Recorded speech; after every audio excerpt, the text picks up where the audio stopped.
अस्सलाम वालेकुम स्टूडेंट्स, कैसे हैं आप सब। तो होपफुली आप सब ठीक होंगे। तो बच्चों अब हम अल्केन्स के रिएक्शंस हम जो है वो पढ़ रहे हैं। उसमें हमारी टेक्स्ट बुक के अकॉर्डिंग लास्ट रिएक्शन आज हमने पढ़ना है और वो है जी हैलोजिनेशन ऑफ अल्केन के नाम से। ठीक है, और ये पेपर पॉइंट ऑफ व्यू से एक अच्छा रिएक्शन है, आपको लॉन्ग क्वेश्चन में भी ये पूछा जा सकता है। ठीक है, तो चलें स्टार्ट करते हैं। What is halogenation of alkanes, यहीं से। ठीक है, तो देखें हैलोजिनेशन ऑफ अल्केन्स को जिस तरह हमने नाइट्रेशन को वर्ड्स में लाइंस में ब्रीफ किया था, उस तरह हमने एक छोटी सी लाइन लिखी है। What is halogenation, introduction of halogen. Halogen अब सब समझते हैं ना, पीरियोडिक टेबल में। पीरियोडिक टेबल में जो 7th ग्रुप है हमारा halogens, fluorine, chlorine, bromine, iodine और एस्टाटीन। लेकिन यहाँ पे एस्टाटीन की बात रिएक्शंस में हम नहीं किया करते यूजुअली, आपको पता ही होगा, क्योंकि वो एक रेडियो एक्टिव एलिमेंट है। ठीक है, हाफ लाइफ उसकी बड़ी थोड़ी होती है, छोटी होती है, तो स्टेबल एलिमेंट नहीं है भारत। तो बच्चे, introduction of any halogen, x is the general symbol for halogen. Any halogen, कोई भी हैलोजन आप अल्केन में इंट्रोड्यूस करवा दें तो ये चीज़ क्या कहलाएगी, ये हैलोजिनेशन ऑफ अल्केन कहलाएगी, क्योंकि अल्केन के रेफरेंस से बात हो रही है। वरना तो बेंजीन में भी हैलोजिनेशन होती है। ठीक है, तो इंट्रोडक्शन अगर वो अल्केन में करवा रहे हैं तो उसी रेफरेंस से हमने बोल दिया इसको हैलोजिनेशन इन अल्केन। ओके, और बच्चे जिस तरह हमने नाइट्रेशन के लिए बताया था, उसी तरह हैलोजिनेशन के लिए भी ये भी एक बहुत फेमस किस्म का सब्स्टिट्यूशन रिएक्शन है। ठीक है, सब्स्टिट्यूशन रिएक्शन आप समझते हैं, कोई ग्रुप आएगा अल्केन के हाइड्रोजन को रिप्लेस कर देगा, मतलब हाइड्रोजन को निकाल के खुद उसकी जगह पे लग जाएगा, तो आप बोलेंगे वहाँ पर क्या हो गया, सब्स्टिट्यूशन रिएक्शन या रिप्लेसमेंट रिएक्शन हमने इसको बोला था। ठीक है, तो देखते हैं अल्केन जब हैलोजन से रिप्लेसमेंट होती है उसकी तो कैसे होता है। सबसे छोटा अल्केन मीथेन, उसी तरह हम ले लेते हैं। 4 हाइड्रोजन हमारे पास होंगे कार्बन के गिर्द एक मीथेन में, और रिएक्शन के लिए अब की बार जो चीज़ आएगी हाइड्रोजन को रिप्लेस करने के लिए वो होगा x. X mean any hydrogen. तो जब एक्स आएगा और आपके इस हाइड्रोजन को रिप्लेस करेगा, तो देखें आपके पास फिर क्या होगा, आपके पास 3 हाइड्रोजन तो कार्बन के ऊपर वैसे ही रहेंगे, लेकिन ये जो चौथा बॉन्ड जहाँ से ये हाइड्रोजन निकला है, इसकी जगह पर आकर कौन लग जाएगा, ये हैलोजन लग जाएगा। ठीक है, तो इस प्रोडक्ट को जो बनी है इसको आप क्या बोल दोगे, इसको आप बोल दोगे ये एक हैलोजिनेटेड प्रोडक्ट है। क्या है, हैलोजिनेटेड प्रोडक्ट। ओके, और जो हाइड्रोजन है वो चूँकि अल्केन से निकल गया है तो वो फिर अलग आ जाएगा, उसका क्या होगा बाद में वो देख लेंगे हम। ठीक है, तो ये जो चीज़ है ये एक सब्स्टिट्यूशन रिएक्शन है विद रेफरेंस ऑफ हैलोजिनेशन के, अगर एक हैलोजन आकर अल्केन के हाइड्रोजन को रिप्लेस करे। क्लियर है आपको। लेकिन स्टूडेंट्स नाइट्रेशन को लेके हैलोजिनेशन में थोड़ा सा डिफरेंस है। नाइट्रेशन को तो हमने सिर्फ मोनोनाइट्रो अल्केन्स के लिए स्टडी किया था, याद है आपको। लेकिन यहाँ पर आपको एक इम्पॉर्टेंट पॉइंट जो है वो थोड़ा सा हम देख लेते हैं। हमें पता है ये हाइड्रोजन अभी भी वहीं पर है, एक हाइड्रोजन को हैलोजन ने निकाला और उसकी जगह ले ली। हैलोजिनेशन का ये जो रिएक्शन है बच्चों, ये एक चेन की तरह चलता है। जब तक आपके अल्केन मॉलिक्यूल में हाइड्रोजन नज़र आ रहे हैं, बारी बारी करके हर हाइड्रोजन को हैलोजन निकालता चला जाएगा। एक हाइड्रोजन को निकाला, उसकी जगह ले ली, एक और उसी हैलोजन का दूसरा एटम आएगा, दूसरे हाइड्रोजन को निकालेगा, उसकी जगह ले लेगा, तीसरा हाइड्रोजन, चौथा हाइड्रोजन। एक अल्केन में जितने भी हाइड्रोजन अवेलेबल होंगे वो सब के सब बारी बारी सक्सेसिव मैनर में वो रिप्लेस होंगे और हैलोजन उनकी जगह लेता चला जाएगा। ठीक है, तो इसलिए हम ना यहाँ पे कुछ इंपॉर्टेंट लाइन अगर लिखें तो वो बड़ा बेहतर होगा अच्छे से इसको अंडरस्टैंड करने के लिए, कि यहाँ पर हम क्या देखेंगे, हम इस सब्स्टिट्यूशन रिएक्शन में देखेंगे एक सक्सेसिव रिप्लेसमेंट होगी। क्या होगी, सक्सेसिव, समझते हैं, बारी बारी करके सक्सेसिव रिप्लेसमेंट होगी। किसकी सक्सेसिव रिप्लेसमेंट होगी, successive replacement of all hydrogens, successive replacement of all hydrogens of an alkane. एक अल्केन में जितने भी हाइड्रोजन हैं उन सब की बारी बारी रिप्लेसमेंट होगी। रिएक्शन एक चेन रिएक्शन की सूरत में चलेगा जब तक के सारे हाइड्रोजन रिप्लेस नहीं हो जाते हैलोजन के साथ। पॉइंट फॉलो करेंगे। तो इस तरीके से आपका ये हैलोजिनेशन रिएक्शन जो है वो कंप्लीट हुआ करता है। क्लियर है आपको जी। चलें अब देखते हैं बच्चों इस रिएक्शन को कैरी आउट करवाने के लिए हमारे पास क्या नेसेसरी कंडीशंस हैं। बिल्कुल उस तरह जिस तरह हमने इन केस ऑफ नाइट्रेशन देखा था। तो देखते हैं जी कंडीशंस के हैलोजिनेशन को कैरी आउट करवाने के लिए किन कंडीशंस का ओबे होना ज़रूरी है। ठीक है, चलें तो कंडीशंस में बच्चों सबसे पहले आप बात करेंगे सनलाइट की, आप देखेंगे कि ये जो रिएक्शन होगा ये अमूमन सनलाइट की सूरत में आप लिखेंगे। सनलाइट या इन केस यूवी लाइट आप मेंशन किया करते हैं, ठीक है। एक तो ये चीज़ हो गई, और दूसरी कंडीशंस हो सकती है, दूसरी कंडीशंस पे हो सकता है हाई टेम्परेचर। हाई टेम्परेचर पर भी आप इसको कैरी आउट करवा सकते हो। अच्छा, सनलाइट में देखें, यूवी लाइट मैंने ब्रैकेट में लिख दिया, असल में बात क्या है, सनलाइट में तो आपको पता है वाइट लाइट है जो, उसमें तो सारी रीजन्स होते हैं ना। आपने फर्स्ट ईयर में हमने आपको स्पेक्ट्रम पढ़ाया था, उसमें एक स्पेक्ट्रम के जो रीजन्स हमने पढ़े थे, एक रीजन था यूवी, ठीक है, याद है आपको, अल्ट्रा वायलेट रीजन। तो वो असल में यूवी लाइट जो होती है ना उसकी वेवलेंथ कम होती है सनलाइट में ना। यूवी जो लाइट होती है उसकी क्या होती है, वेवलेंथ उसकी होती है कम, जिसकी वजह से उसकी जो एनर्जी होती है वो होती है ज़्यादा। कभी देखें ना, आपने फर्स्ट ईयर में हमने पढ़ा था प्लांक्स इक्वेशन हमने पढ़ी थी, अगर आपको याद हो, E=hc/λ। तो इसमें देखें ना, वेवलेंथ और एनर्जी का क्या रिलेशन है, अगर वेवलेंथ कम होगी तो एनर्जी क्या हो जाएगी, ज़्यादा, ठीक है। इन्वर्स रिलेशनशिप से ये जुड़े हुए हैं ना। तो वो चीज़ है कि सनलाइट में यूवी लाइट एक ऐसी लाइट है जिसकी वेवलेंथ कम होती है, इसका मतलब उसकी एनर्जी ज़्यादा होती है, और ज़्यादा एनर्जी अगर होगी और अल्केन को वो मिलती है तो यकीनन उससे रिएक्शन करने का जो चांसेस है अल्केन के वो ज़्यादा हो जाएंगे और रिएक्शन जल्दी होगा। इसलिए हम बोल देते हैं सनलाइट, और सनलाइट में भी यूवी लाइट, समझ गए। और एक और चीज़ आप देखेंगे, कई मरतबा रिएक्शंस में कंडीशन के तौर पर एरो के ऊपर जो होता है ना, कुछ इस तरह का साइन होता है, वहाँ लिखा होता है एच न्यू, वी नहीं होता, ये एच न्यू। तो एच न्यू की ये जो टर्म है ये भी किसको जाहिर करती है, ये भी जाहिर करती है ना एनर्जी को। यही प्लांक्स इक्वेशन जो मैंने आपके सामने अभी अभी लिखी है, ये इक्वेशन आपने कहाँ से बनाई थी, याद करें, ये इक्वेशन आपने फर्दर इस इक्वेशन से बनाई हुई थी, E=h न्यू। तो फिर हमने यहाँ पे क्या किया था, न्यू की वैल्यू, न्यू क्या थी, फ्रीक्वेंसी, उसकी वैल्यू हमने c/λ पुट करके ये वाली इक्वेशन बनाई थी, ठीक है। तो जब एच न्यू लिखा होगा तो उसका मतलब भी होगा एनर्जी। एनर्जी जाहिर है सनलाइट की सूरत में हो, यूवी लाइट की सूरत में हो, हाई टेम्परेचर की सूरत में हो, तो ये सिंबल आप तब इस्तेमाल कर सकते हो, ठीक है। तो चाहे सनलाइट लिखा हो या यूवी लाइट लिखा हो या एच न्यू लिखा हो, एक ही बात है। तो हाई टेम्परेचर भी वही बात है, ये भी एनर्जी प्रोवाइड ही करेगा आपके रिएक्टेंट्स को।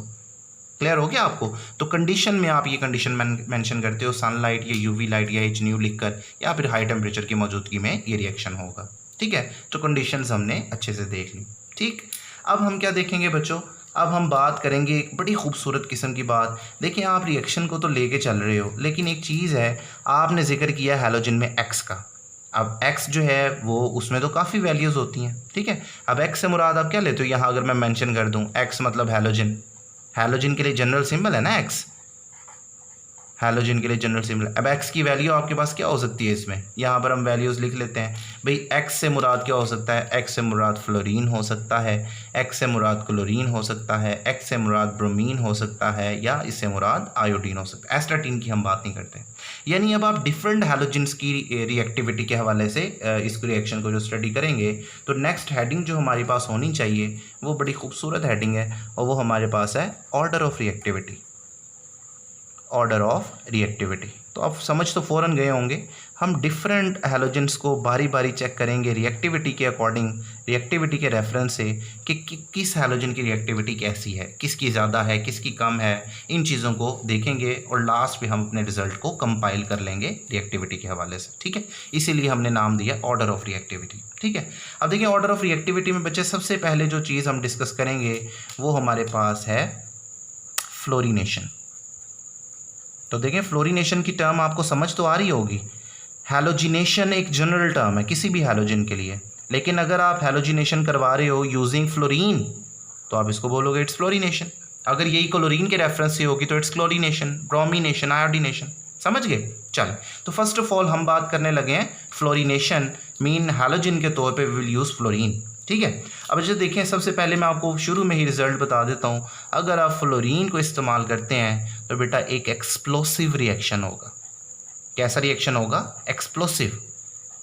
एक्सप्लोसिव समझते हैं ना, मतलब ब्लास्ट वाला, धमाके वाला, बड़ी तेज़ी से रिएक्शन होगा, बड़ा फास्ट रिएक्शन, ऐसा रिएक्शन जिसको आप लैब में कंट्रोल नहीं कर सकते, ठीक है। होगा क्या, यानी आपके पास यूँ समझ लें एक अदद अल्केन है और आप इसका रिएक्शन करवा रहे हो फ्लोरीन के साथ in the presence of sunlight, okay.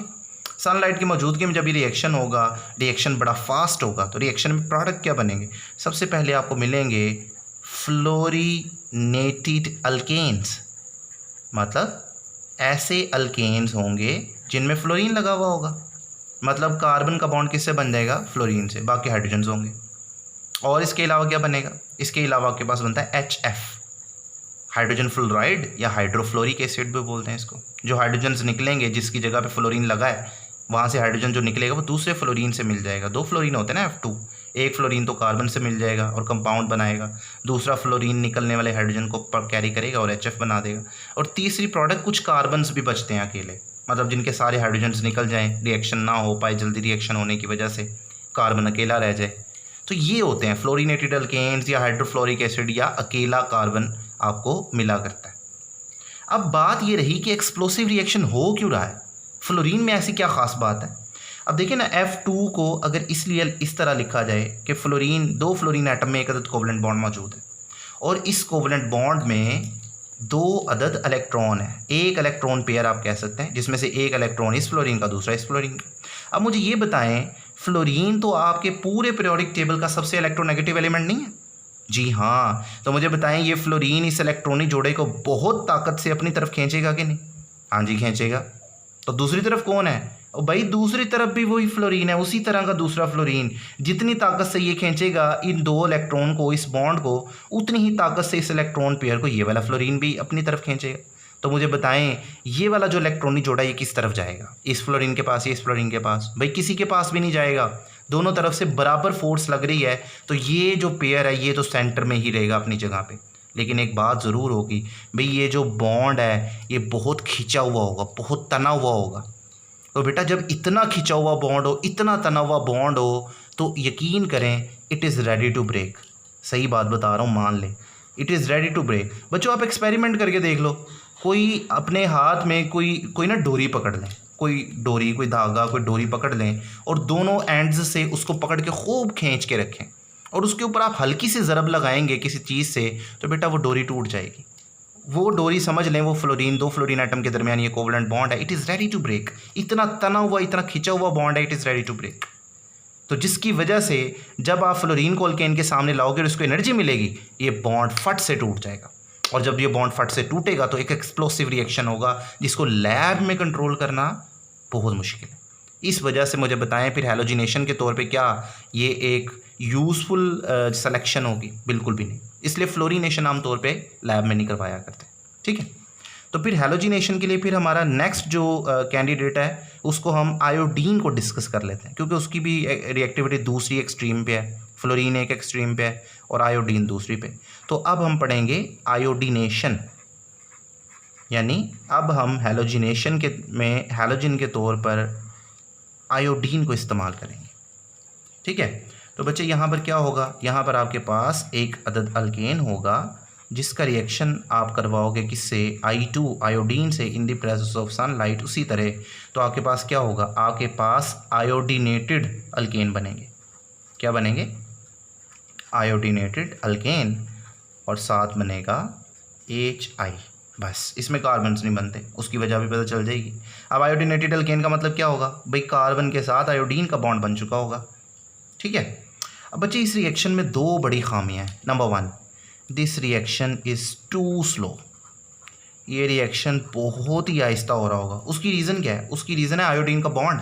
ये जो 2 आयोडीन है, इन दोनों में आयोडीन की रिएक्टिविटी देखें, ऊपर से नीचे जाते हुए ना इलेक्ट्रोनेगेटिविटी कम हो रही है। अब आयोडीन की इलेक्ट्रोनेगेटिविटी लीस्ट है, सबसे कम है। इसका मतलब है इस इलेक्ट्रॉनिक जोड़े के ऊपर जो खिंचाव है वो बहुत ही कम है। यूँ समझ ले बॉन्ड लूज छोड़ा हुआ है। लूज छोड़ा हुआ है इसका मतलब है उसको तोड़ने के लिए, वो तना हुआ नहीं ना है फ्लोरीन की तरह, तो उसको तोड़ने में ज़्यादा टाइम लग जाएगा, जिसकी वजह से रिएक्शन बहुत स्लो होगा। तो ये तो फेवरेबल नहीं है, इतनी देर रिएक्शन कैसे चलाएंगे आप, खर्चा बढ़ेगा। और दूसरी बड़ा मसला आपके पास पता है, दिस रिएक्शन इज़ रिवर्सिबल। ये रिएक्शन रिवर्सिबल भी है। ये सेकंड प्रॉब्लम हम बता रहे हैं कि दिस रिएक्शन इज़ रिवर्सिबल। अब रिवर्सिबल का मतलब ये है भाई आपने जो आयोडीनेटेड अल्केन बहुत टाइम लगा कर बनाए हैं ना, थोड़ी देर बाद ये वापस HI से मिलकर क्या बना देंगे? अल्केन और आयोडीन। अब जाहिर है भाई इतनी मेहनत की है और दोबारा से वो रिवर्स चला जाएगा तो हमें क्या फ़ायदा होगा? तो इसलिए से ये भी फेवरेबल चॉइस नहीं है। बहरहाल आप वो अलग चीज़ें, आप क्या आप करते क्या हो, अगर आपने करवाना ही है तो आप हाइड्रोजन आयोडाइड को फिर फ़ौरन यहाँ से रिमूव करते हो। जब हाइड्रोजन आयोडाइड होगा ही नहीं तो आपका ये बनने वाला जो अल्केन है इससे मिल ही नहीं पाएगा और वापस रिएक्शन रिवर्स जा ही नहीं पाएगा। इसको रिमूव करने के लिए अब क्या करते हो, आप ऑक्सीडाइजिंग एजेंट्स इस्तेमाल कर लेते हो। अब ऑक्सीडाइजिंग एजेंट्स क्या करते हैं, इसके साथ रिएक्शन करके इसको ख़त्म कर देते हैं। ठीक है, ऑक्सीडाइजिंग एजेंट्स बहुत सारे हैं जो इस्तेमाल हो सकते हैं। ठीक है, बहरहाल ये डिस्कशन से बाहर ही चले जाएंगे हम। तो भाई इसलिए हमने आयोडीन को भी नहीं लेना है। ठीक है, तो पीछे कौन बच गया, पीछे हमारे पास बच गया क्लोरीन या ब्रोमीन। तो आए ज़रा उनकी नेचर को भी देख लेते हैं जी।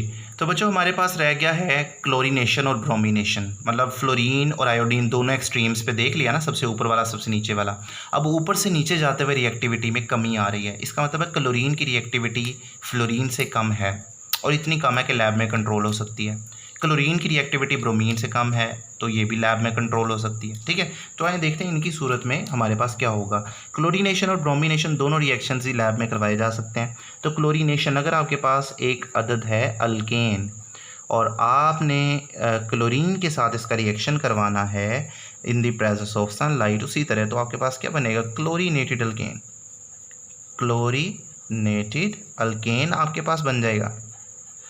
और क्लोरीनेटेड अल्केन क्या होगा, कार्बन का क्लोरीन से बॉन्ड वाला कंपाउंड। ठीक है, और साथ आपके पास क्या होगा, HCl, वही जो हाइड्रोजन निकलेगा वो दूसरे क्लोरीन से मिलेगा। ठीक है, और इसी तरह ब्रोमिनेशन में क्या होगा, अगर आप अल्केन है और आप ब्रोमीन यूज़ कर रहे हैं, ब्रोमिनेशन करवा रहे हैं, तो आपके पास क्या होगा, ब्रोमिनेटेड अल्केन बनेगा।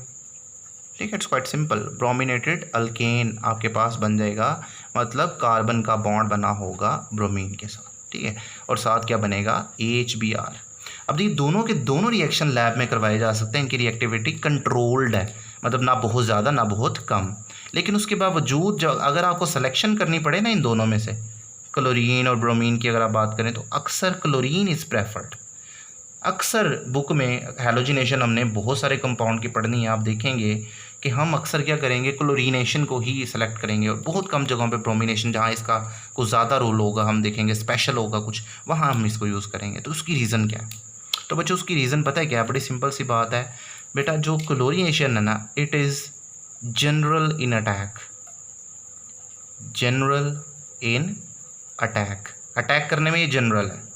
लेकिन जो ब्रोमिनेशन, जब आप ब्रोमीन यूज़ करते हो, it is selective in attack. क्या मतलब हुआ अभी इस बात का, भाई देखिए जब आप रिएक्शन करवा रहे होते हैं ना, तो क्लोरीन आपका जिस कंपाउंड में रिएक्शन आप करवा रहे होंगे, मतलब एक अल्केन, तो उसमें देखें कितने कार्बन हो सकते हैं ना, काफ़ी कार्बन हो सकते हैं, मतलब primary carbon, secondary carbon, tertiary carbon, ये मेन टाइप्स हैं। तो क्लोरीन हर जगह एक जैसा अटैक कर सकता है, जनरल है। लेकिन ब्रोमिनेशन में ब्रोमीन जो आप इस्तेमाल करते हैं ना, it is selective in attack. ये कुछ पोजीशंस पे तो अटैक करता है, कुछ पे नहीं करता। ये ज़्यादा स्टेबल पोजीशन पे अटैक करना चाह रहा होता है। मतलब देखें, एक एग्जांपल ले लेते हैं। अगर मैं ब्रोमिनेशन करवा रहा हूँ एक कंपाउंड की, फ़र्ज़ करें मैं लिख लेता हूँ कि मेरे पास क्या है, CH3CH और CH3 और एक अदद और CH3, यानी ये बन गया आइसोब्यूटेन। और मैं इसकी अगर ब्रोमिनेशन करवा रहा हूँ तो पता है क्या होगा। अब देखिए अटैक करने के लिए कितने कार्बन है, अटैक करने के लिए आपको नज़र आ रहा होगा सर ये तो 4 कार्बन है, लेकिन बेटा ये कार्बन, ये कार्बन, ये कार्बन, तीनों प्राइमरी हैं। तीनों देखें ना एक से ही जुड़े हैं डायरेक्टली। ये कार्बन एक से डायरेक्टली जुड़ा है इसके साथ, ये कार्बन भी एक से ही डायरेक्टली जुड़ा है इसके साथ, ये कार्बन भी सिर्फ एक कार्बन से डायरेक्टली जुड़ा है वो इसके साथ। तो ये तीनों कार्बन क्या है, प्राइमरी। तो इस लिहाज से ये तो सेम साइट है, जहाँ तीनों में से जिस पे मर्जी अटैक करवाओ एक ही बात है, एक ही किस्म का प्रोडक्ट बनेगा। और सेकंड जो आपके पास ये वाला कार्बन है ना, ये है टर्शियरी कार्बन, क्योंकि ये 3 कार्बन से डायरेक्टली जुड़ा है मज़ीद, एक इसके साथ, एक इसके साथ, एक इसके साथ। तो ये कहलाएगा टर्शियरी कार्बन। और याद रखिएगा जो टर्शियरी साइट होती है, it is stable then secondary and secondary site is stable then primary. अब अगर ब्रोमीन को अटैक करने के लिए कह रहे हैं, वो कहेगा भाई मैंने अटैक सिर्फ इस हाइड्रोजन पे ही करना है और इसको निकालना है यहाँ से बस। ठीक है, तो जब इस पर अटैक होगा तो देखें आपके पास प्रोडक्ट क्या बनेगा। आगे पास ये CH3, ये कार्बन, ये CH3 ऊपर वाला, ये CH3 इधर वाला, ये सेम रहेंगे। जो हाइड्रोजन ये वाला था ये निकल गया, इसकी जगह पे ब्रोमीन आकर इसको रिप्लेस कर देगा, बन गया halogenated alkane, C bond bromine, ये बन गया। और दूसरी चीज़, दूसरी टाइप की प्रोडक्ट क्या है कि इन तीनों में से किसी एक को निकाल दें। जब इन तीनों में से निकालेंगे, फ़र्ज़ करें मैं यहाँ से निकालता हूँ हाइड्रोजन को, CH3 CH, ऊपर वाला CH3 भी ऐसे ही रहेगा, और ये जो आगे वाला CH3 था ये बच जाएगा CH2 के तौर पर, और यहाँ पर आकर कौन लग जाएगा, यहाँ पर आकर लग जाएगा ब्रोमीन। अब इन प्रोडक्ट की जब आप रेशो देखते हैं तो वो पता है कितनी होती है, मोर देन 99% आपके पास प्रोडक्ट बनता है ये वाला, और ये लेस देन 1% होता है। तो वाज़ेह तौर पे नज़र आ रहा है कि ब्रोमीन का अटैक इस पोजीशन के ऊपर बहुत डोमिनेंट है। लेकिन अगर आप यहाँ पे क्लोरीन रखते, क्लोरीन आपको आलमोस्ट बराबर अमाउंट, बराबर नहीं तो ये थोड़ी ज़्यादा ज़रूर होती, लेकिन ये भी अच्छी खासी बनती। यानी chlorine is not selective in attack. तो हमें तो चाहिए होती है यूनिफॉर्म रिएक्टिविटी, कि भाई एक जैसा रिस्पॉन्स आए, इस वजह से हम क्लोरीन को अक्सर प्रेफर किया करते हैं। समझ के बात? तो बेटा ये था सब रिएक्टिविटी के बारे में। अब मुझे बताएं, अगर आपने एक ट्रेंड देना हो रिएक्टिविटी को तो वो क्या होगा? तो ट्रेंड के तौर पे बेटे आप लिखोगे सबसे ज़्यादा रिएक्टिविटी होती है फ्लोरीन की, मतलब fluorine is greater than all of the other halogens, मतलब क्लोरीन सबसे पहले आएगा। क्लोरीन की रिएक्टिविटी ज़्यादा होती है ब्रोमीन से, और ब्रोमीन की रिएक्टिविटी ज़्यादा होती है आयोडीन से, मतलब आयोडीन की रिएक्टिविटी सबसे कम, फ्लोरीन की रिएक्टिविटी सबसे ज़्यादा। तो this is the order of reactivity of different halogens for halogenation. ठीक है बच्चों, चलें नेक्स्ट हम स्टार्ट करते हैं रिएक्शन। जी तो बच्चे अब हम स्टार्ट करेंगे रिएक्शन को। अच्छा, हमारी जो टेक्स्ट बुक है वो क्या करती है, वो ऑर्डर ऑफ रिएक्टिविटी में जो कुछ बताती है उसके फ़ौरन बाद वो क्या करती है, वो चली जाती है रिएक्शन के मैकेनिज़्म पे। और भाई पहले रिएक्शन तो बताएं ना कि रिएक्शन कौन सा है, उसके बाद ही तो मैकेनिज़्म डिस्कस कर पाएंगे। भाई इसका मैकेनिज़्म ये है, ठीक है। मैकेनिज़्म का वैसे मतलब क्या होता है? मैकेनिज़्म का मतलब होता है the path from which reaction past, कि भाई वो पाथ जहाँ से रिएक्शन होके गुजरा, मतलब रिएक्शन हो कैसे गया इन एक्चुअल, उसकी गहराई को आपने देखना होता है। अंदर वाली बातें क्या थी वो रिएक्शन में नहीं नज़र आ रही होती, अंदर वाली बातें होती हैं, ठीक है। बहरहाल उसने वहाँ से मैकेनिज़्म शुरू कर दिया, लेकिन हम ना पहले रिएक्शन की बात करेंगे कि रिएक्शन कौन से हैं, उसके बाद उनके मैकेनिज़्म की बात करेंगे।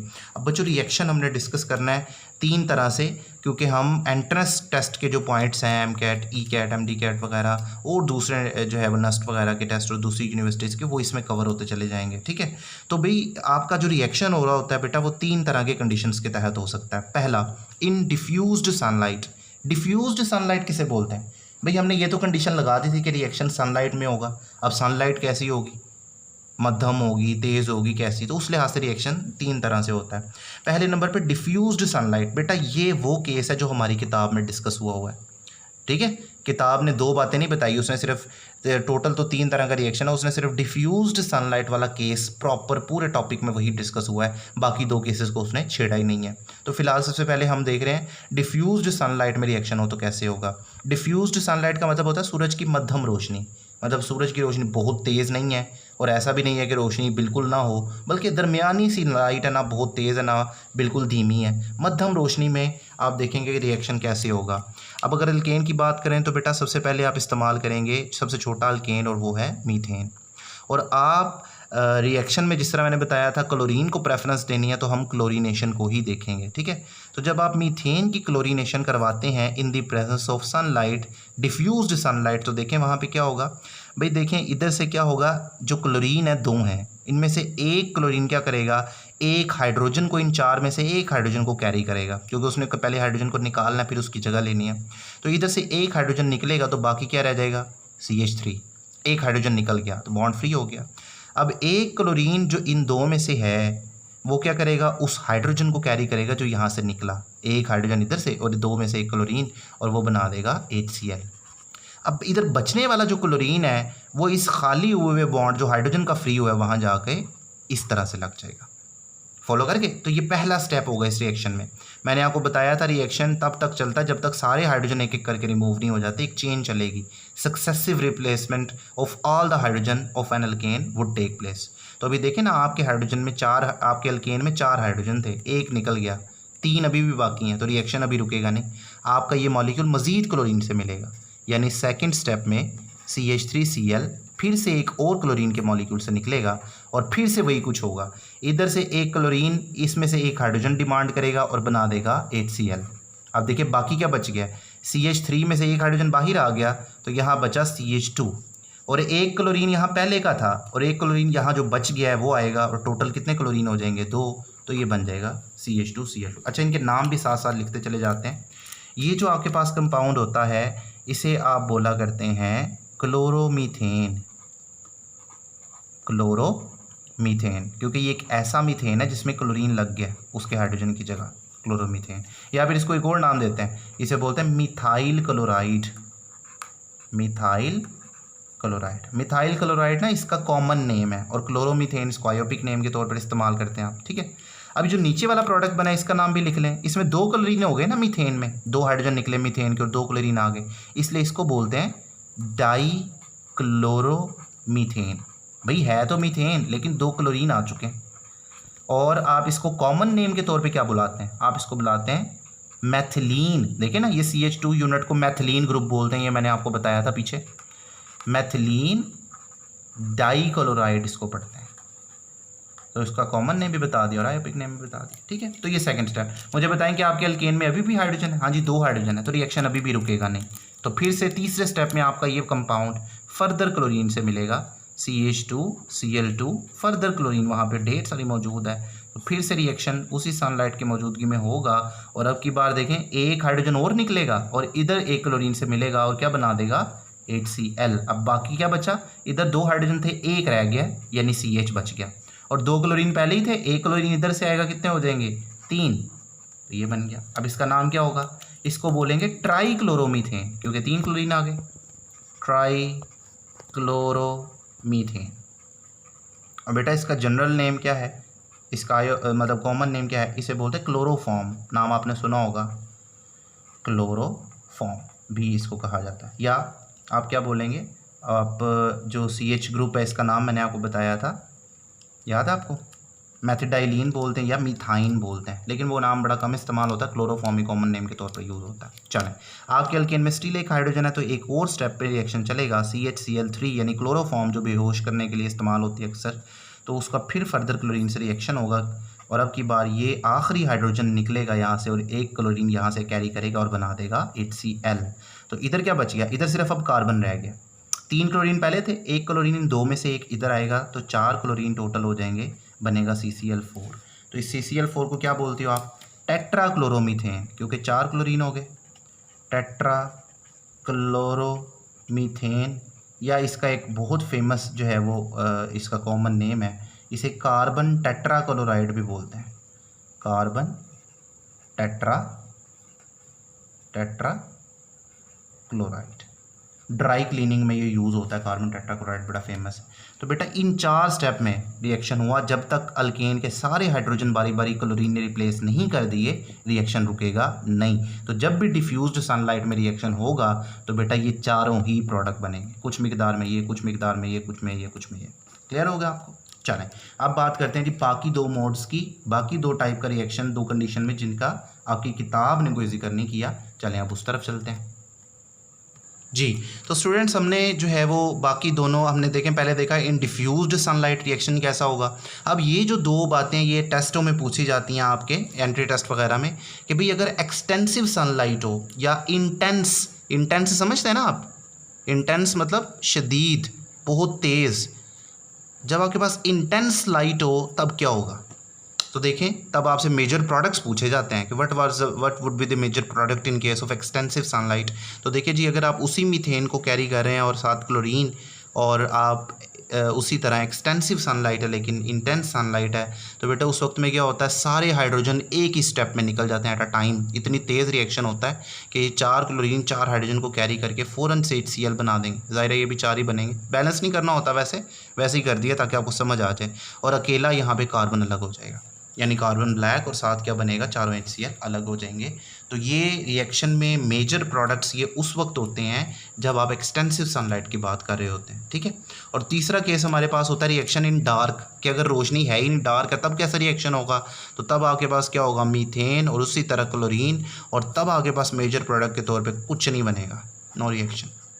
तो बेटा डार्कनेस अगर होगी तो रिएक्शन ने होना ही नहीं है, एक्सटेंसिव सनलाइट होगी तो ऐसा होगा, डिफ्यूज्ड सनलाइट होगी तो कैसा होगा। वो 4 स्टेप में जो मैंने पीछे बताए कि सक्सेसिव रिप्लेसमेंट होगा तमाम हाइड्रोजन का हैलोजन के साथ यानी क्लोरीन के साथ। ठीक है, तो बेटा अब आपने जब रिएक्शन पढ़ लिया है, अब आप इस पोजीशन में है कि अब आप इसका मैकेनिज्म देखो कि वो जो 4 स्टेप हमने देखे थे, मैं एक मरतबा फिर आपको जो है वो दिखा दूँ कि भाई 4 स्टेप आपने देखे हैं। अब हमने देखना है कि ये जो 4 स्टेप हुए हैं हमारे पास, इनका मैकेनिज्म क्या होगा। ठीक है, तो उसको मैकेनिज्म को अब आप स्टडी करने जा रहे हो। 4 स्टेप आपने बड़े अच्छे से याद रखने हैं, तो उम्मीद है हम इसको बड़े अच्छे से कवर कर लेंगे। ठीक है, चलें।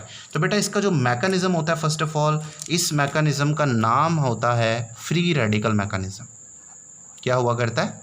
Free radical mechanism. देखें ये चीज़ भी मैंने आपको रिएक्टिविटी में बताई थी कि अल्केन के आम तौर पे जो रिएक्शंस हुआ करते हैं वो उनमें फ्री रेडिकल बना करता है। ठीक है, फ्री रेडिकल जिसमें बने वो फ्री रेडिकल मैकेनिज्म होता है। ठीक है, और फिर रिएक्शन उसी मैकेनिज्म से, फ्री रेडिकल बहुत रिएक्टिव होते हैं तो वो रिएक्शन फिर सीरीज़ में इसीलिए चलता है क्योंकि रिएक्टिव बड़ा ज़्यादा फ्री रेडिकल हो तो वो फिर रिएक्शन रुकता नहीं, चलता चला जाएगा अगर एक भी फ्री रेडिकल उधर बाकी हो। ठीक है, तो free radical mechanism of halogenation क्या होगा बेटा? कहीं पर भी फ्री रेडिकल मैकेनिज्म पढ़ें तो उसके 3 स्टेप्स हुआ करते हैं। कितने स्टेप्स हुआ करते हैं? 3। अब वो 3 स्टेप कौन कौन से हैं बारी बारी लिख लेते हैं।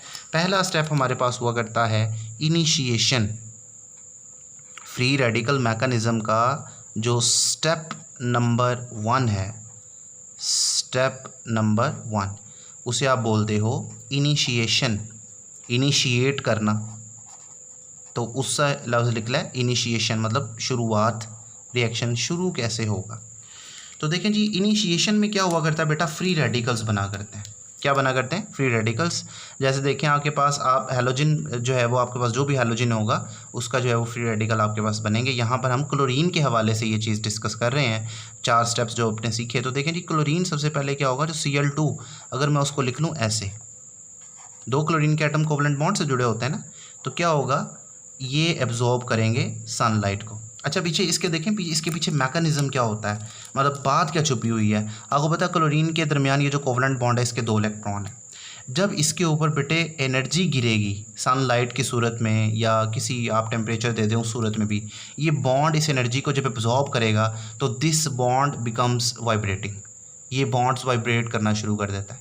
आपने फिज़िक्स में एक चीज़ कभी सुनी होगी, रेजोनेंस, मैच ऑफ फ्रीक्वेंसी, वो जिसमें आप पढ़ते हैं कि फौजी जो होते हैं सोल्जर्स ब्रिजेस पर जब वो गुजरते हैं तो उनको स्टेप ब्रेक करने के लिए कहा जाता था ताकि ब्रिज ना टूट जाए, क्योंकि ऐसा हो चुका है ना। क्योंकि आपको पता है जब बार बार एक ही चीज़ पे फोर्स लगती है तो उसका एम्पलीट्यूड बढ़ता चला जाता है और एम्पलीट्यूड बढ़ते बढ़ते फाइनली वो चीज़ टूट जाती है। बिल्कुल उस तरह जब ये बॉन्ड वाइब्रेट करेगा तो इसका वाइब्रेशन का जो एम्पलीट्यूड है ना वो आहिस्ता आहिस्ता बढ़ता चला जाएगा। पहले छोटा है फिर बड़ा फिर और बड़ा, तो एम्पलीट्यूड जब ऊपर होता चला जाएगा फाइनली ये बॉन्ड ब्रेक करेगा कुछ इस अंदाज में कि बिल्कुल सेंटर से ब्रेक डाउन होगा। ऐसे बॉन्ड को बोलते हैं होमोलिटिक क्लीवेज, मतलब ऐसे बॉन्ड टूटने के तरीके को बोलते हैं होमोलिटिक क्लीवेज। होमोलिटिक क्लीवेज मतलब ऐसे बॉन्ड टूटने का अंदाज जिसमें इलेक्ट्रॉन की इक्वल डिस्ट्रीब्यूशन होती है। मतलब 2 इलेक्ट्रॉन है तो एक इलेक्ट्रॉन इस क्लोरीन को जाएगा और दूसरा इलेक्ट्रॉन इस क्लोरीन को जाएगा, इसे बोलते हैं होमोलिटिक क्लीवेज। तो बच्चा इस तरीके से जब ये बॉन्ड टूटेगा तो आपके पास क्लोरीन के 2 एटम्स बन जाएंगे, एक क्लोरीन का एटम और ये दूसरा क्लोरीन का एटम, और इन 2 एटमों के पास अपना अपना इलेक्ट्रॉन भी होगा। एक इलेक्ट्रॉन इसको मिला तो इसके ऊपर एक इलेक्ट्रॉन और एक इसको मिला तो इसके ऊपर भी। तो ये बन गए बच्चे क्लोरीन के फ्री रेडिकल्स। क्या बन गए? क्लोरीन के फ्री रेडिकल्स। तो आप बोल सकते हैं कि इस स्टेप की अगर नेचर देखें तो आपको नज़र ये आ रहा है कि एक स्टेबल मॉलिक्यूल असल में तब्दील हो गया किसके अंदर, फ्री रेडिकल एक और फ्री रेडिकल दूसरा, Fr फ्री रेडिकल लिखा मैंने, तो आपके पास मॉलिक्यूल से क्या बन गया, 2 फ्री रेडिकल बन गए। ठीक है, this is the step number 1 जी। तो बच्चे देखें इसमें आपको नज़र आ रहा है कि एक मॉलिक्यूल से 2 फ्री रेडिकल्स बन गए, तो ये एक तरह से इनिशिएशन हो गई, रिएक्शन का शुरू हो गया। अब यही बनने वाले फ्री रेडिकल्स रिएक्शन को लेकर नेक्स्ट स्टेप्स में आगे चलेंगे।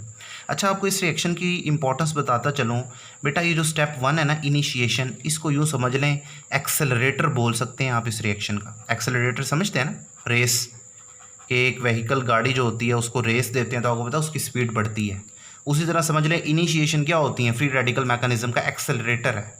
जितना ज़्यादा ये एक्सेलरेटर प्रेस होगा, जितना ज़्यादा ये रिएक्शन होगा, रिएक्शन उतनी स्पीड से आगे जाएगा, क्योंकि उतने ज़्यादा फ्री रेडिकल बन जाएंगे। फ्री रेडिकल आपको मैंने पहले भी बताया ये बहुत रिएक्टिव होते हैं, तो रिएक्शन को फिर उसी स्पीड से लेकर आगे भी जाएंगे। ये समझ गए?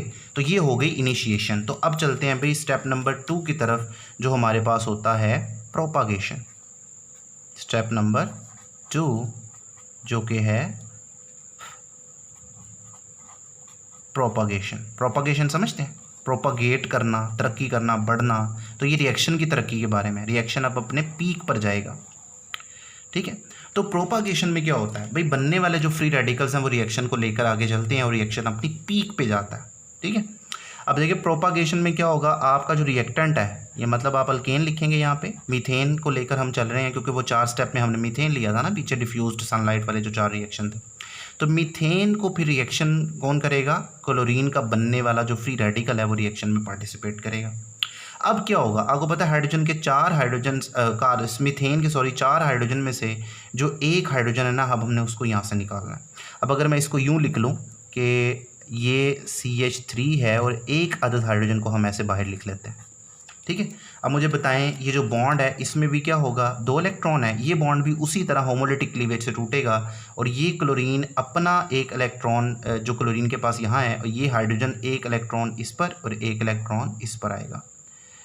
तो ये जो हाइड्रोजन यहाँ से निकलेगा बॉन्ड टूटने पर, अपना इलेक्ट्रॉन लेके इस क्लोरीन के पास जाएगा और बना देगा HCl। मतलब यहाँ बन जाएगा ये कोवलेंट बॉन्ड HCl, इस हाइड्रोजन और इस क्लोरीन के दरमियान। अब ये जो बनने वाला CH3 है, इसके ऊपर भी एक इलेक्ट्रॉन आ गया है, तो बस ये CH3 और एक अदद इलेक्ट्रॉन के साथ अलग हो गया। ये क्या कहलाएगा, इसको आप बोलेंगे मिथाइल फ्री रेडिकल, क्योंकि मिथाइल का फ्री रेडिकल है ना। इस स्टेप की नेचर पे ज़रा गौर करें। आपने क्या देखा, आपने देखा कि एक मॉलिक्यूल जो है वो फ्री रेडिकल से मिला और उसने बदले में क्या बना दिया, एक अदद मॉलिक्यूल और एक अदद फ्री रेडिकल। मतलब प्रोपागेशन के हर स्टेप में आपको यही चीज़ नज़र आएगी कि एक मॉलिक्यूल एक फ्री रेडिकल से मिलेगा और बदले में एक स्टेबल मॉलिक्यूल और एक फ्री रेडिकल ही बनेंगे। ठीक है, यहाँ पर आप क्या देख रहे थे, इनिशिएशन में आपने देखा मॉलिक्यूल से सिर्फ फ्री रेडिकल ही बन रहे थे, तो इन्होंने तो रिएक्शन को लेकर आगे ही भागना है। प्रोपागेशन में आपने देखा एक अदद मॉलिक्यूल और एक अदद फ्री रेडिकल, या यूँ बोले एक फ्री रेडिकल दूसरे फ्री रेडिकल बना रहा है। यहाँ पे एक मॉलिक्यूल फ्री रेडिकल को बना रहा था और यहाँ पर एक फ्री रेडिकल ही दूसरे फ्री रेडिकल को बना रहा है। समझ गए, मॉलिक्यूल मॉलिक्यूल से कैंसिल, समझ लें। तो बहरहाल ये इस स्टेप की नेचर थी। अब बच्चे ये जो स्टेप आपके पास है, ये जो मिथाइल फ्री रेडिकल है, ये तो अब अनस्टेबल है ना, तो ये क्या करेगा, ये आपके रिएक्शन को आगे लेके चलेगा और एक दूसरे क्लोरीन के मॉलिक्यूल से रिएक्शन करेगा। एक मॉलिक्यूल तो यूज़ हो गया क्लोरीन का। अब ये जो मिथाइल का फ्री रेडिकल है, प्रोपागेशन के अगले स्टेप में एक और क्लोरीन के मॉलिक्यूल से मिलेगा, Cl2 यानी आ गया, सॉरी ये नहीं आएगा, 2 क्लोरीन यानी Cl2। अब फिर से क्या होगा, यहाँ पर ये जो क्लोरीन का बॉन्ड है 2 क्लोरीन के दरमियान, ये फिर से होमोलिटिकली ब्रेक करेगा और जो एक क्लोरीन है वो अपना इलेक्ट्रॉन लेकर इस मिथाइल के पास जाएगा, जिसके पास पहले ही अपना इलेक्ट्रॉन है। तो दोनों आपस में क्या बना लेंगे, एक कोवलेंट बॉन्ड। तो आपके पास क्या बनेगा, इधर से ये CH3, ये Cl, इसके पास भी एक इलेक्ट्रॉन था ये वाला जो यहाँ पे आया, और इसके पास भी एक इलेक्ट्रॉन था, तो दोनों ने आपस में बॉन्ड बना लिया और बचने वाला जो क्लोरीन का दूसरा एटम है उसके ऊपर भी इलेक्ट्रॉन आ गया है, वो फ्री रेडिकल के तौर पे अलग हो जाएगा। बच्चों बड़ी एहतियात से अपने इन 2 स्टेप को दोबारा देखें। आपके प्रोपागेशन स्टेप में क्या हुआ भाई, आपका एक क्लोरीन का फ्री रेडिकल मिलता है आपके रिएक्टेंट से और वो HCl का एक मॉलिक्यूल बनाता है और एक फ्री रेडिकल। फिर जो फ्री रेडिकल होता है वो अगले प्रोपागेशन स्टेप में फिर से एक नए क्लोरीन के मॉलिक्यूल से मिलता है और आपके पास एक प्रोडक्ट बनता है और आपके पास दूसरा क्या बन जाता है, क्लोरीन का फ्री रेडिकल। हर प्रोपागेशन एक रिएक्शन के प्रोपागेशन में यही 2 स्टेप होंगे। मतलब आपने इससे पहले ये जो 4 रिएक्शन देखे थे, ये देखें ज़रा, ये जो पहला स्टेप था इसका CH4 Cl2 और CH3 Cl और HCl बना था, असल में ये इस पहले स्टेप का मैकेनिज़्म है। ये 2 स्टेप देखें ज़रा, यहाँ पर आपने क्या देखा था, यहाँ आपने देखा था कि मीथेन और क्लोरीन मिल रहे हैं। अब देखें ज़रा, ये मीथेन है और ये क्लोरीन है। अब जो चीज़ रिएक्टेंट और प्रोडक्ट में आती है बेटे वो कैंसिल हो जाती है, ये चीज़ आप बचपन से सीखते आए हैं। अब ज़रा गौर करें, यहाँ पर रिएक्टेंट में क्लोरीन का फ्री रेडिकल है, प्रोडक्ट में भी है, तो समझे ये तो वैसे ही कैंसिल हो गया। और यहाँ पर क्या है, यहाँ पर देखें ज़रा, मिथाइल का फ्री रेडिकल है प्रोडक्ट में और यहाँ रिएक्टेंट में भी है, ये भी कैंसिल हो गया। बचा क्या, ये कट गया, ये कट गया, ये कट गया, ये कट, सच में नहीं काट देने, ये सिर्फ समझा रहा हूँ आपको। इधर से बचा मीथेन रिएक्टेंट में और इधर से बचा क्लोरीन का मॉलिक्यूल। तो देखिए ज़रा, यही दो चीज़ें थी, मीथेन और क्लोरीन का मॉलिक्यूल। प्रोडक्ट में क्या बना, प्रोडक्ट में ये तो कैंसिल हो गया, HCl बचा, ठीक है, ये HCl आ गया, और दूसरा क्या बचा, CH3Cl, ये CH3Cl। यानी इन दो मैकेनिज़्म के स्टेप्स में आपका रिएक्शन का जो पहला स्टेप था वो कवर हो गया। यानी रिएक्शन के हर स्टेप के बारे में मैकेनिज़्म के दो स्टेप होंगे, और हर मैकेनिज़्म के जो दो स्टेप होंगे इनमें यही चीज़ रिपीट होगी। पहले स्टेप में क्लोरीन का फ्री रेडिकल रिएक्शन करेगा, दूसरे स्टेप में क्लोरीन का पूरा मॉलिक्यूल रिएक्शन करेगा और एक फ्री रेडिकल दोबारा बच जाएगा। समझ गए? अब बच्चे ये जो रिएक्शन है ये समझ लें, यहाँ से आगे ये एक सेल्फ सस्टेनिंग रिएक्शन है। सेल्फ सस्टेनिंग रिएक्शन का क्या मतलब होता है, खुद ब खुद चलने वाला। अब इस रिएक्शन को किसी चीज़ की ज़रूरत नहीं है, अब ये होता ही चला जाएगा तब तक जब तक आपके इस अल्केन मॉलिक्यूल में हाइड्रोजन्स ख़त्म नहीं हो जाते। अभी तो 3 हाइड्रोजन बाकी हैं, तो ये फिर से आगे चलता चला जाएगा जब तक कि वो इस तीनों स्टेप को एक्सप्लेन नहीं कर देता। पॉइंट फॉलो करके अब बच्चे इससे रिएक्शन से आगे, इससे पहले कि मैं इस स्टेप को सेल्फ सस्टेनिंग स्टेप को आगे लेके चलूँ, मैं आपको फ्री रेडिकल मैकेनिज्म का तीसरा स्टेप फ़ौरन बता दूं, वरना अगर इसको पहले ही पूरा करेंगे तो बड़ी देर बाद तीसरा स्टेप आएगा। ठीक है, मैं चाह रहा हूँ पहले आप फ्री रेडिकल मैकेनिज्म देख लें, फिर तीसरे स्टेप को लिखने के बाद मैं इस सेल्फ सस्टेनिंग स्टेप को आगे प्रोपागेट करवाऊँगा, बिल्कुल उस तरह जिस तरह हमारे टेक्स्ट बुक में करवाया गया। फ़िलहाल आप प्रोपागेशन को समझ गए, ये 2 स्टेप प्रोपागेशन को बता रहे हैं। ठीक है, हर प्रोपागेशन स्टेप में इन्हीं 2 स्टेप से आपने चलना है, क्लोरीन का free radical molecule, free radical chlorine का पूरा मॉलिक्यूल और क्लोरीन का फ्री रेडिकल। क्लियर है? चलें नेक्स्ट देखते हैं जी, स्टेप नंबर 3 जो कि हमारे पास क्या होगा, फ्री रेडिकल मैकेनिज्म का तीसरा स्टेप होगा जी। तो स्टूडेंट्स, फ्री रेडिकल मैकेनिज्म का स्टेप नंबर 3 मैंने आपके सामने लिख दिया, टर्मिनेशन। अब टर्मिनेशन समझें, ये ब्रेक्स हैं इस रिएक्शन की। जिस तरह मैंने आपको बताया था, जो फर्स्ट स्टेप था इनिशिएशन, वो क्या था, वो एक्सेलरेटर था। उसको जितना दबाएंगे, जितना तेज़ वो होगा, जितना ज़्यादा होगा रिएक्शन उतना स्पीड अप होगा। टर्मिनेशन जो थर्ड स्टेप होता है, ये रिएक्शन की ब्रेक्स हैं। मतलब जब ये रिएक्शन होगा तो आपका रिएक्शन क्या हो जाएगा, फ्री रेडिकल मैकेनिज्म ख़त्म होने की तरफ आ जाएगा। अब इस रिएक्शन की नेचर क्या होती है, यहाँ आपने देखा था मॉलिक्यूल से क्या बनता था, 2 फ्री रेडिकल। यहाँ उल्टा होगा, यहाँ कोई से दो फ्री रेडिकल आपस में मिलेंगे और मिलकर वो क्या बना देंगे, एक मॉलिक्यूल बना देंगे। और बेटे जब सिर्फ मॉलिक्यूल बनेगा और बदले में कोई फ्री रेडिकल नहीं बनेगा तो रिएक्शन को आगे जाने की कोई रीज़न नहीं मिलेगी और रिएक्शन वहीं रुक जाएगा। जैसे देखें, कोई से 2 फ्री रेडिकल सामने ले आएँ, अगर आपके पास 2 मिथाइल के फ्री रेडिकल आ जाएँ, मिथाइल के फ्री रेडिकल रिएक्शन के दौरान बने थे ना, अगर कोई से 2 मिथाइल के फ्री रेडिकल सामने आ जाएं तो ये एक स्टेबल मॉलिक्यूल बना देंगे, CH3, रिएक्शन वहीं रुक गया, आगे नहीं जा सकता ये स्टेप। अगर इसी तरह अगर आपके पास फ़र्ज़ करें 2 क्लोरीन के रेडिकल आपस में मिल जाएं, जिस तरह ये बने थे, ये 2 मिल जाएं तो ये वापस से क्या बना देंगे, Cl2। बदले में प्रोडक्ट में कोई नया फ्री रेडिकल नहीं बना तो रिएक्शन आगे नहीं चलेगा। या फिर ये दोनों आमने सामने आ जाएँ, मिथाइल का फ्री रेडिकल या क्लोरीन का, तब भी ये दोनों एक स्टेबल मॉलिक्यूल बना देंगे, CH3Cl, और आगे कोई फ्री रेडिकल नहीं बन रहा, जिसकी वजह से रिएक्शन आगे नहीं जाएगा। तो बेटा ये तीनों स्टेप असल में किसको जाहिर कर रहे हैं, टर्मिनेशन स्टेप को। तो आप तीनों में से कोई भी मेंशन कर सकते हैं, तीनों भी मेंशन कर सकते हैं। ठीक है, तो इस तरीके से टर्मिनेशन होगी और फ्री रेडिकल मैकेनिज्म ख़त्म हो जाएगा। तो बेटा फ्री रेडिकल मैकेनिज्म ख़त्म हो गया, लेकिन मैं आप चाहूँगा आप दोबारा प्रोपागेशन को एक मरतबा देख लें। जब भी फ्री रेडिकल मैकेनिज्म होगा 3 स्टेप्स ही होंगे, initiation, propagation, termination. Initiations are accelerators and termination mean breaks. ठीक है, रिएक्शन यहाँ से शुरू होगा और ये रिएक्शन, ये वाले स्टेप रिएक्शन को ख़त्म कर देंगे। मैं चाहता हूँ प्रोपागेशन को आप फिर से देख लें, क्योंकि प्रोपागेशन को आगे चलाना है।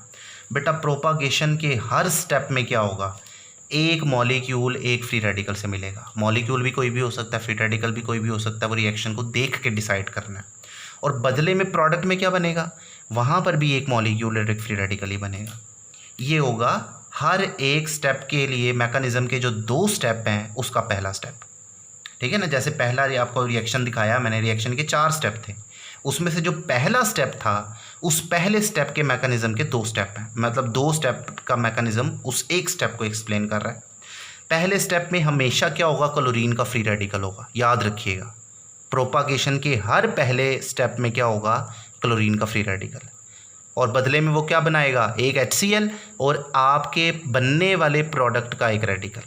और सेकंड स्टेप में हमेशा क्लोरीन का नया मॉलिक्यूल आएगा और वो आपके प्रोडक्ट के फ्री रेडिकल से मिलकर आपका डिज़ायर्ड प्रोडक्ट बना देगा उस स्टेप का, और एक क्लोरीन का फ्री रेडिकल लाजमन बचेगा ताकि वो प्रोपागेशन के अगले स्टेप को शुरू करवा सके। फॉलो करेंगे? तो जो 4 स्टेप आपने पढ़े मैकेनिज्म के 8 स्टेप में एक्सप्लेन होंगे। पहला स्टेप आप एक्सप्लेन कर चुके हैं, 2 स्टेप आ गए। अब 3 स्टेप जो रिएक्शन के रह गए हैं वो हर एक मैकेनिज्म के 2 स्टेप से एक्सप्लेन होंगे। तो रिएक्शन का जो 3rd स्टेप होगा वो क्या होगा, यहीं से ही शुरू होगा हमेशा। सेल्फ सस्टेनिंग रिएक्शन है। अब अगले स्टेप में जो प्रोपागेशन का मैं अगला स्टेप बयान करूँगा उसमें यही 2 पार्टिसिपेट करेंगे। बेटा प्रोपागेशन हर सूरत ऐसे ही रहनी है, आपने कंफ्यूज नहीं होने देना खुद को। एक मॉलिक्यूल एक फ्री रेडिकल बनेगा, क्या एक HCl एक फ्री रेडिकल, फिर क्या होगा आपके इस प्रोडक्ट का फ्री रेडिकल मिलेगा क्लोरीन के नए मॉलिक्यूल से, आपका प्रोडक्ट बनाएगा और नया क्लोरीन का फ्री रेडिकल छोड़ देगा ताकि नया स्टेप शुरू हो सके मैकेनिज्म का। क्लियर है? चलें जी, तो स्टेप को प्रोपागेट करते हैं। देख लें आपके लास्ट स्टेप में आज जो प्रोडक्ट बने थे आपका तीसरा स्टेप उन्हीं से ही शुरू होना है, CH3Cl और क्लोरीन का फ्री रेडिकल। ये देख लें हमने बनाया CH3Cl, लेकिन उसको खोल के बनाया ताकि समझने में आसानी, और क्लोरीन का फ्री रेडिकल। तो देखें जी नेक्स्ट यहाँ पे क्या होगा, बेटा इस क्लोरीन के फ्री रेडिकल ने डिमांड करना है अगला हाइड्रोजन। तो ये वाला जो बॉन्ड है ये होमोलिटिकली ब्रेक करेगा, ये वाला जो हाइड्रोजन है अपने इलेक्ट्रॉन के साथ इस क्लोरीन के फ्री रेडिकल से मिलेगा और क्या बना देगा, HCl। ओके, अब जो चीज़ बची है उसको लिख दो। आपके पास क्या बचा, कार्बन, जिसके ऊपर एक अदद इलेक्ट्रॉन आ गया हुआ है। ये 2 हाइड्रोजन एज सच बाकी रहेंगे और एक अदद क्लोरीन यहाँ पर लगा रहेगा। बच्चों ये जो फ्री रेडिकल है इसको हम क्या बोलते हैं, इसको हम बोलते हैं क्लोरो मिथाइल रेडिकल, क्योंकि मिथाइल के एक हाइड्रोजन की जगह क्लोरीन लगा हुआ है ना, तो बोलेंगे क्लोरो मिथाइल रेडिकल, मतलब ऐसा रेडिकल जिसमें मिथाइल रेडिकल जिसमें एक अदद क्लोरीन आ गया। तो क्लोरो मिथाइल रेडिकल आ गया और एक HCl। ये था नेक्स्ट स्टेप नंबर 2 का पहला स्टेप। अब स्टेप नंबर 2 का जो सेकंड स्टेप होगा उसमें आपका ये जो प्रोडक्ट का फ्री रेडिकल है ये नए क्लोरीन के मॉलिक्यूल से मिलेगा। ठीक है, बिल्कुल इस तरह मैंने जिस तरह को बताया था कि आपका सेकंड स्टेप में क्या होगा, प्रोडक्ट का जो रेडिकल है वो नए क्लोरीन के मॉलिक्यूल से मिलेगा। तो देखें जी ये अब नए क्लोरीन के मॉलिक्यूल से मिलने जा रहा है। इसको अगर मैं अब बंद करके भी लिख दूँ कि ये CH2 था, ठीक है, यूँ, और इसके साथ एक क्लोरीन था, तो ये अब नए क्लोरीन से मिलने जा रहा है Cl2 से, यानी Cl2 आ गया। फिर से आप एरो लगाएंगे। अब क्या होगा, फिर से ये जो क्लोरीन का बॉन्ड है ये होमोलिटिकली ब्रेक करेगा, एक इलेक्ट्रॉन इस क्लोरीन पे, एक इलेक्ट्रॉन इस क्लोरीन पे। ठीक है, और क्या होगा, एक क्लोरीन अपना इलेक्ट्रॉन लेकर इस कार्बन के पास जाएगा, इसके पास भी एक इलेक्ट्रॉन है, एक इसके पास होगा, बॉन्ड बना लेगा, यानी आपके पास क्या बनेगा, CH2, ये Cl तो पहले ही था, अब एक क्लोरीन जाएगा और इसके साथ इस तरफ भी जुड़ जाएगा इस तरह। ओके, और इधर से जो एक क्लोरीन बचा है ये क्लोरीन फ्री रेडिकल के तौर पर फिर आ गया। तो देखें आपका स्टेप नंबर 2 भी एक्सप्लेन हो गया रिएक्शन का 2 स्टेप्स की मदद से, और लास्ट पे फिर से क्लोरीन का फ्री रेडिकल आ गया है तीसरे स्टेप के मैकेनिज्म को शुरू करने के लिए। नाम लिख लें आप प्रोडक्ट का। पहला प्रोडक्ट था मिथाइल क्लोराइड या क्लोरोमीथेन, दूसरा नाम हमने बताया था मेथिलीन डाइक्लोराइड। चलें दोबारा लिखते नहीं है, रिएक्शन में हमने लिखा था, टाइम बचाते हैं अपना। अब बच्चों तीसरे स्टेप का मैकेनिज्म शुरू होने लगा है, यहीं से यही 2 चीज़ें रिएक्शन शुरू करवाएंगी। इसको खोल के लिखूंगा मैं, ये कार्बन है, इसके साथ 4 चीज़ें अटैच हैं, 2 क्लोरीन 2 हाइड्रोजन। हाइड्रोजन्स मैं इस तरफ लिख लेता हूँ ताकि समझने में आसानी मिले, और क्लोरीन मैं इस तरफ लिख लेता हूँ। क्लोरीन का फ्री रेडिकल फिर से हाजिर हो गया, फिर से ये नया हाइड्रोजन डिमांड करेगा। अब हाइड्रोजन का जो कार्बन से बॉन्ड है ये वाला, ये फिर से 2 इलेक्ट्रॉन है, फिर से होमोलिटिकली ब्रेक करेगा, एक हाइड्रोजन को मिलेगा इलेक्ट्रॉन, एक इस कार्बन को मिलेगा। तो देखें जी ये हाइड्रोजन अपना इलेक्ट्रॉन ले जाकर इससे मिलेगा और बना लेगा HCl का एक मॉलिक्यूल। ओके, और आप जो चीज़ बचेगी उसको लिख दें, आपके पास एक कार्बन, ऊपर एक हाइड्रोजन, इस तरफ एक क्लोरीन, नीचे की तरफ भी एक क्लोरीन, और एक अदद इलेक्ट्रॉन यहाँ पे फ्री रेडिकल की सूरत में आ गया। नाम क्या होगा इसका, इसको बोलेंगे डाइक्लोरो। ये क्या था, क्लोरोमिथाइल रेडिकल, ये होगा डाइक्लोरोमिथाइल रेडिकल, क्योंकि इसमें 2 क्लोरीन आ गए मिथाइल के अंदर, 2 हाइड्रोजन निकाल दिए उन्होंने, डाइक्लोरो मिथाइल रेडिकल इसको बोला करते हैं। ठीक है, अब क्या होगा सेकंड स्टेप में, थर्ड स्टेप का जो सेकंड स्टेप है मैकेनिज्म का, मैकेनिज्म के 2 स्टेप होते हैं, तीसरे स्टेप का मैकेनिज्म पढ़ रहे हो आप, पहला स्टेप कर लिया है, दूसरे स्टेप में ये नए क्लोरीन के मॉलिक्यूल से मिलेगा बिल्कुल इस तरह। तो क्या होगा जी, इसको मैं इकट्ठा करके लिख लूँगा कि आपके पास क्या है, एक अदद कार्बन है, उसके साथ क्या है, चलें ऐसे लिखते हैं, हाइड्रोजन है, इकट्ठा नहीं करते, समझने में आसानी रहेगी। क्लोरीन, ये फ्री रेडिकल, ये क्लोरीन के नए मॉलिक्यूल से रिएक्शन करेगा। उसी तरह एच न्यू हर स्टेप में आप मेंशन करते चले जाएंगे। क्लोरीन, नए क्लोरीन के मॉलिक्यूल का ये जो बॉन्ड है ये फिर से होमोलिटिकली ब्रेक करेगा, एक क्लोरीन के इलेक्ट्रॉन इसको, एक इस क्लोरीन को, ये क्लोरीन जाकर इसके साथ अटैच हो जाएगा, बॉन्ड बना लेगा और आपके पास आपका थर्ड प्रोडक्ट बन जाएगा, ये क्लोरीन, ये कार्बन, ये हाइड्रोजन ऊपर, ये नीचे क्लोरीन, और तीसरा क्लोरीन अब आया यहाँ से, ये मिल गया। ओके, और जो बचने वाला क्लोरीन है वो फिर से फ्री रेडिकल के तौर पे सेपरेट हो गया। थर्ड स्टेप का मैकेनिज्म भी आपके सामने आ गया। प्रोडक्ट का नाम हम लिख चुके थे, ट्राइक्लोरोमीथेन या क्लोरोफॉर्म इसको कहा था। अब आखिरी स्टेप जो था उसका मैकेनिज्म लिखेंगे हम, फिर से 2 स्टेप लिखेंगे और रिएक्शन फिर से यहीं से शुरू होगा। तो देखिए ज़रा, अब की बार ये चीज़ आपकी रिएक्टेंट कहलाएगी। 3 क्लोरीन अटैच है और एक हाइड्रोजन। हाइड्रोजन को मैं यहाँ लिख लेता हूँ ताकि रिएक्शन समझना आसान हो, क्लोरीन पीछे लिख दिया। अब क्या होगा, क्लोरीन का फ्री रेडिकल जो है ये फिर से आखिरी हाइड्रोजन को डिमांड करेगा और ये वाला जो बॉन्ड है ये कैसे टूटेगा, ये होमोलिटिकली टूटेगा, एक इलेक्ट्रॉन इसको, एक इलेक्ट्रॉन इस कार्बन को। तो देखिए ज़रा क्या बना, आपके पास उसी सनलाइट की मौजूदगी में ये हाइड्रोजन अपना इलेक्ट्रॉन लाएगा, क्लोरीन के पास पहले ही अपना है, HCl का एक मॉलिक्यूल बन जाएगा।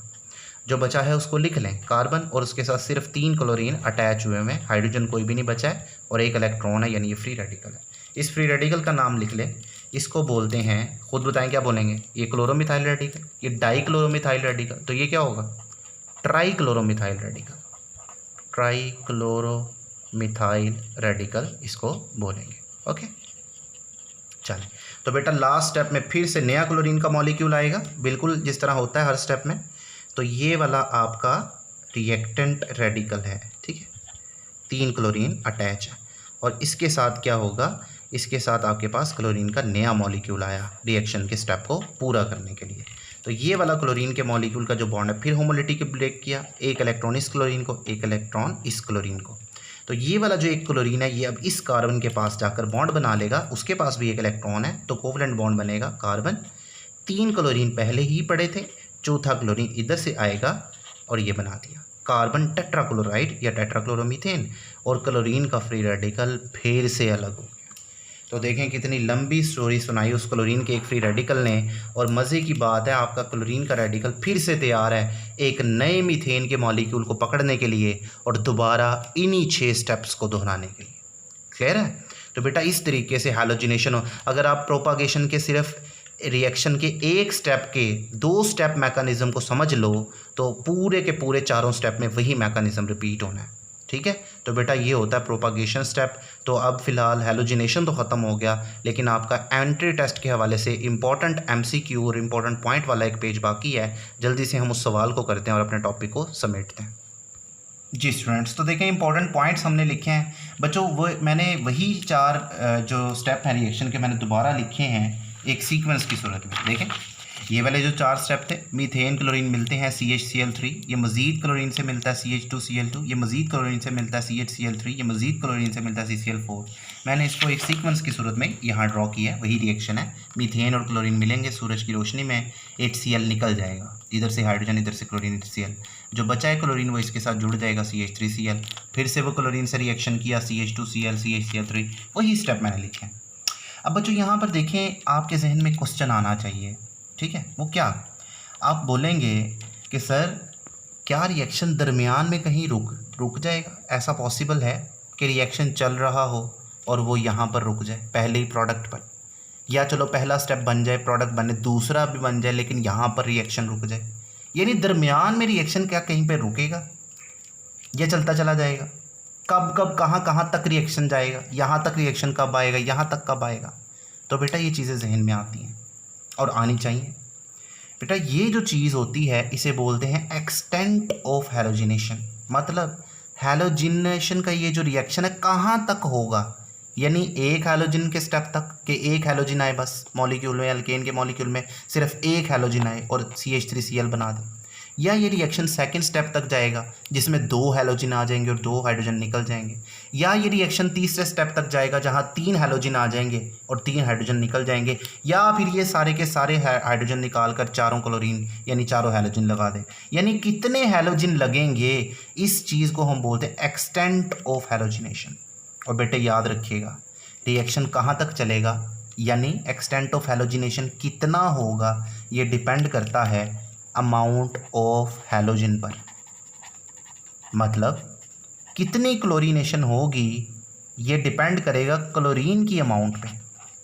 मतलब फ़र्ज़ करें अगर मैं ये जो क्लोरीन है ये एक्सेस में ले लेता हूँ, एक्सेस में ढेर सारा ले लिया, तो ढेर सारा क्लोरीन है, क्लोरीन इससे मिला कुछ मीथेन से और ये बन गया, पीछे क्लोरीन यहाँ पे बचा हुआ है कि नहीं, वो फिर क्लोरीन इससे मिलने के लिए भी आ जाएगा, पीछे और भी क्लोरीन है वो फिर इससे मिलने के लिए भी दोबारा आ जाएगा, मतलब तीसरा स्टेप भी होगा, पीछे मज़ीद क्लोरीन है वो चौथा स्टेप करवाने के लिए भी आ जाएगा।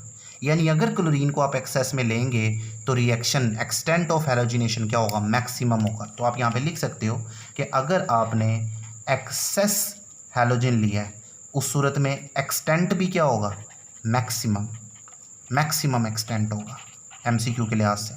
लेकिन अगर आप क्या करें, आप लिमिटेड हैलोजन लें, मतलब इसकी मिकदार को आप ज़्यादा नहीं ले रहे, लिमिटेड थोड़ा ले रहे हो, लिमिटेड हैलोजन, तब एक्सटेंट भी क्या होगा, लिटल एक्सटेंट होगा। अब कितना एक्सटेंट होगा ये डिपेंड करता है कितना हैलोजन लिए, यानी एक्सटेंट इतना होगा तो डिपेंड करता है इतने के बराबर हैलोजन है कि नहीं। अगर हैलोजन, अगर आपका रिएक्शन यहाँ तक पहुँचा, पहला स्टेप हो गया, दूसरा हो गया, और फ़र्ज़ करें यहाँ पे हैलोजन ख़त्म हो गया, तो यकीनन रिएक्शन आगे नहीं जाएगा। अगर क्लोरीन इस स्टेप तक होने तक अवेलेबल है तो चौथा स्टेप नहीं हो पाएगा, लेकिन अगर क्लोरीन ज़्यादा तो चारों स्टेप होंगे। समझ गए ये चीज़।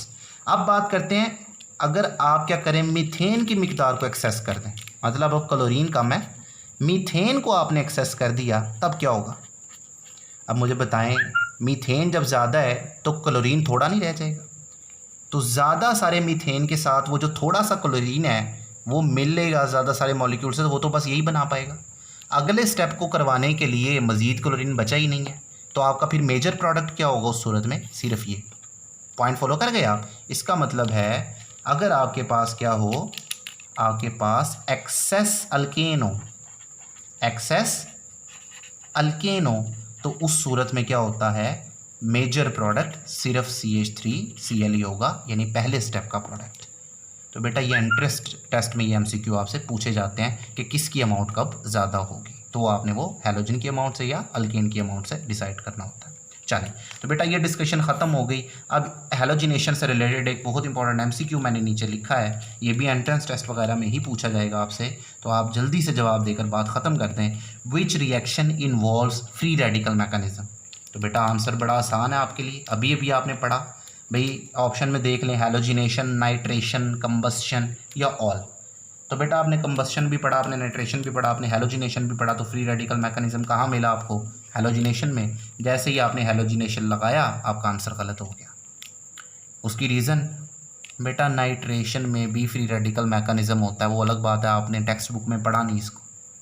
आपका जो कंबस्शन रिएक्शन है इसका मैकेनिज्म अभी फुली अंडरस्टूड नहीं है, लेकिन अभी इसके बारे में जो ऑब्जर्वेशंस सामने आए हैं, जो एक्सपेरिमेंटल रिजल्ट सामने आए हैं, वो यही बताते हैं कि कंबस्शन में भी फ्री रेडिकल मैकेनिज्म ही इन्वॉल्व होता है।